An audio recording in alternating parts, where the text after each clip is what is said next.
is that you talk about that when you're using a pen, that it's better for your brain. Now, explain how that is. Well, I got a little presentation here queued up. You might want to bring it up for me, Daniel. I will. Yeah, cool. So, and you know what? This is a presentation that I put together with help from Travis Smith. Back in the day, I think I put this together about 2015, 2016, and I ended up presenting it to one of the Microsoft sales conferences over in Redmond, which was a pretty cool experience, right? But you know, these two ladies at the time were really the standout sort of researchers that kept popping up. And again, I got these from Travis, right?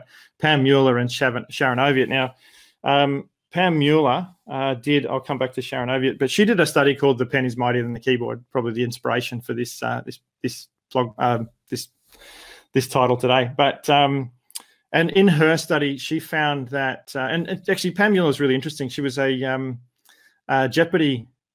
serial Jeopardy contestant. She used to win all the time, won a lot of money from Jeopardy in the States. So she's a really sort of well-known face over there. But and she wasn't actually a professor as well. I always thought that she was, and I think I've put her there as a professor. She's not in my slides. That's incorrect. She was just a researcher, but she got together with her professor, which was Daniel Oppenheimer, I think it was, and they sort of, what happened was she was typing notes on her laptop, and her laptop died one day in a lecture.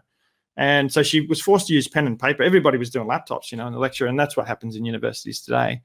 And when she came out, she went, wow, I think I got a lot more out of that lecture. And there's something to do with this pen thing, you know, it was pen and paper, her research. So they went and studied it, right? And they found that people tended to do better on factual recall when they used a pen and paper, modality to record their notes. They just tended to remember things better. And they tended to be able to, expand and understand the concepts that were presented better. That's what their research showed. They thought, their sort of premise was, we think it's because when you type notes, like, you're listening to a lecture, you type notes, you type exactly what was said. You can sort of keep up. If you're a fast typer, you can probably, I'm probably speaking maybe 160 words a minute. Maybe I can type 120 words a minute. I can get most of it down. And people become human photocopiers when they're typing notes, right? We just, the words come in, they come out of our fingertips and they go into the program.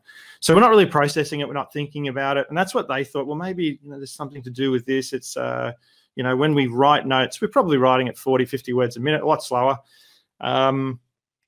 You have to summarize. You just have to. So you got to pick out the key points and then you write them down.